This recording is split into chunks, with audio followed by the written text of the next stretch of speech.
Assalamualaikum warahmatullahi wabarakatuh. Saya Refra Zalana Putri dari kelas A Manajemen Dakwah. Pembahasan kali ini mengenai strategi pemanfaatan teknologi informasi dan media dalam pengembangan lembaga dakwah. Ada strategi menurut para ahli. Yang pertama itu Peirce dan Robinson menggambarkan strategi sebagai rencana umum, komprehensif dari tindakan utama di mana organisasi bermaksud untuk mencapai tujuan jangka panjang dalam lingkungan yang dinamis.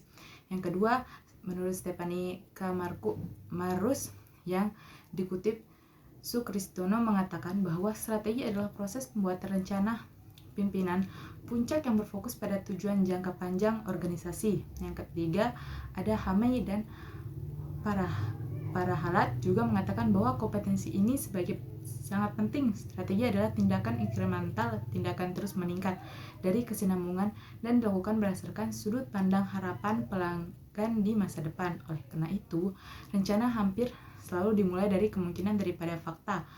Kompetensi inti diperlukan untuk mengikuti perkembangan pasar baru dan perubahan perilaku konsumen.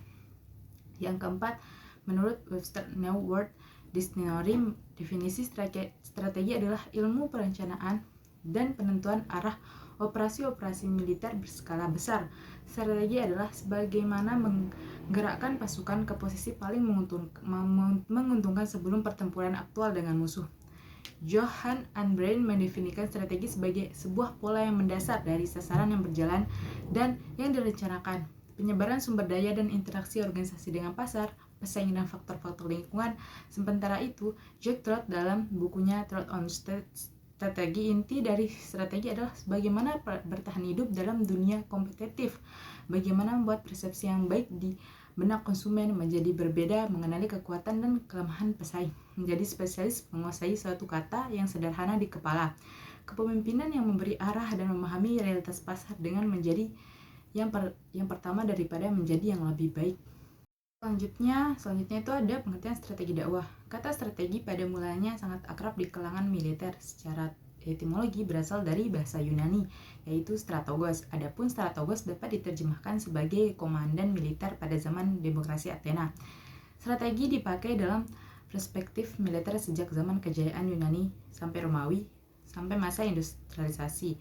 Kemudian, kata strategi meluas ke berbagai aspek kegiatan masyarakat termasuk dalam bidang komunikasi dan dakwah. Hal tersebut sangat penting karena dakwah bertujuan melakukan perubahan terencana dalam masyarakat yang berlangsung lebih dari 1000 tahun lamanya. Meskipun strategi pada mulanya dikaitkan dengan masalah militer yang sangat berkaitan dengan seni dan ilmu pengetahuan. Saat ini, ilmu strategi sangat penting dan penting bagi setiap individu atau organisasi untuk mencapai tujuannya setiap harinya. Ali Aziz menyatakan bahwa strategi adalah rencana yang mencakup kumpulan tindakan yang dirancang untuk mencapai tujuan dakwah tertentu.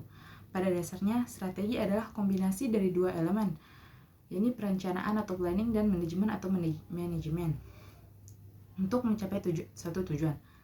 Ini juga dapat berarti kemampuan yang terampil dalam menangani dan merencanakan sesuatu. Di sisi lain, tujuan suatu strategi adalah untuk menang atau mencapai hasil yang diinginkan. Strategi dakwah didefinisikan sebagai cara, rencana, strategi atau strategi yang digunakan dalam kegiatan dakwah. Metode, siasat atau taktik yang digunakan dalam aktivitas atau kegiatan dakwah dikenal sebagai strategi dakwah. Peranannya sangat penting dalam proses mencapai tujuan dakwah. Seiring berjalannya waktu, globalisasi sebagai fenomena terbuka, ruang, dan waktu telah menjadi keniscayaan yang tidak dapat dilakukan lagi yang bermanfaat bagi interaksi antar peradaban di seluruh dunia. Karena kemunculannya, globalisasi menjadi ideologi bagi masyarakat modern yang juga dikenal sebagai masyarakat informasi. Oleh karena itu, memilih dan menggunakan media yang tepat untuk dakwah sudah menjadi keharusan. Selanjutnya ada pengembangan dakwah melalui media internet. Internet adalah jaringan bekerja global. Internasional berarti global atau seluruh dunia. Sementara hubungan berarti hubungan komunikasi dan jaringan berarti jaringan. Internet didefinisikan sebagai suatu sistem jaringan yang terdiri dari berjuta-juta konten komputer yang berhubungan satu sama lain di seluruh dunia. Oleh karena itu, internet adalah jaringan komputer yang menghubungkan pengguna komputer dengan pengguna komputer lainnya yang memungkinkan hubungan dengan komputer di seluruh dunia. Pengembangan strategi dakwah menciptakan nilai-nilai Islam dan mengaitkannya dengan kehidupan masyarakat dengan cara yang kreatif dan inovatif. Dalam hal ini, dakwah menyatakan bahwa Islam adalah agama yang murni dan tidak terkontaminasi dengan tahayul, khurafat, kemusyrikan, atau segala sesuatu yang bertentangan dengan Islam yang disertai dengan bukti ilmiah. Tidak masuk akal untuk memuja kemajuan teknologi karena kemajuan tersebut tidak akan merusak nilai-nilai moral Islam. Dakwah sebagai kebutuhan kemanusiaan yang berasal dari nilai-nilai Islam harus mampu mengisi kegersangan keruhaniah dengan kesejukan moral, agama, ilmu pengetahuan, dan teknologi yang dimiliki manusia. Dakwah juga harus dikembangkan dengan mempertimbangkan nilai-nilai moralitas kemanusiaan dan nilai-nilai keagamaan. Selain itu, dakwah harus mampu memberi motivasi dan mengantisipasi perkembangan masa depan, sehingga umat Islam tidak ketinggalan zaman dalam ilmu pengetahuan dan teknologi. Di era globalisasi saat ini, dakwah harus berpikir logis, menganalisis situasi, mengantisipasi masa depan dengan teori, membuat kebijakan praktis dan sistematis, dan mengendalikan informasi untuk kepentingan umat Islam. Globalisasi dan informasi memiliki efek mengerikan. Oleh karena itu, umat Islam harus mengambil tindakan yang tepat karena era globalisasi membuat dunia tanpa batas dan budaya lokal digantikan oleh budaya global. Globalisasi juga membuat daerah yang sebelumnya terisolir menjadi lebih terbuka. Para remaja menghadapi berbagai efek positif dan negatif dari globalisasi dan teknologi informasi. Remaja di era modern harus memiliki alat penyaring untuk menghindari pengaruh yang tidak menyenangkan. Selanjutnya ada peluang dan tantangan dakwah. Yang pertama itu ada peluang. Di seluruh dunia, kemajuan dalam teknologi komunikasi dan informasi telah menyatukan banyak hal, termasuk pendidikan, ekonomi, kebudayaan, dan perspektif hidup. Bagi umat Islam, era globalisasi membawa tantangan dan harapan yang cukup rumit. Ada efek negatif dari globalisasi, tetapi juga ada harapan untuk kebangkitan agama karena agama akan digunakan sebagai alternatif bagi manusia untuk mempertahankan identitas kemanusiaannya. Oleh karena itu, para cendekiawan telah mencapai kesepakatan bahwa agama yang digunakan sebagai referensi untuk melaksanakan pembangunan umat Islam harus memiliki kemampuan untuk menjawab masalah yang dihadapi masyarakat, termasuk masalah pribadi, keluarga, dan umum. Dalam beberapa dekade terakhir, peradaban informasi telah mendominasi dunia kontemporer yang telah menghasilkan hasil yang menguntungkan.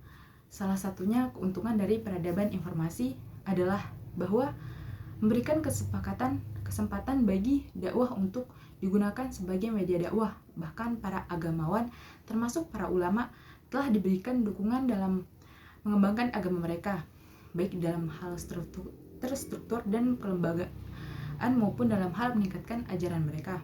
Yang kedua ada tantangan dakwah. Tergesernya kultur lokal ke dalam tatanan modern di era global merupakan tantangan bagi dakwah saat ini. Dengan kemajuan teknologi, fasilitas menjadi lebih luas dan ruang gerak jadi semakin sempit karena semuanya diawasi oleh mesin monitor. Dengan duduk di dalam kamar, Anda dapat menikmati makanan ringan dan dapat mengakses dunia melalui internet atau TV parabola. Oleh karena itu, memiliki kemampuan untuk tidak mengeluarkan biaya yang signifikan untuk memantau semua perubahan yang terjadi di belahan dunia sana. Namun, tidak jarang manusia berada di ambang kehancuran karena teknologi yang tidak digunakan dengan benar. Tidak semua kemajuan dalam ilmu pengetahuan dan teknologi telah meningkatkan kebahagiaan manusia.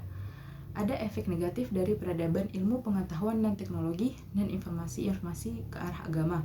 Akibatnya, budaya materialistis telah mendominasi kehidupan masyarakat dan nilai-nilai agama telah dihapus. Kurang menguntungkan dari akibat peradaban ilmu pengetahuan dan teknologi dan transformasi informasi terhadap posisi agama yang sekaligus merupakan tantangan dakwah.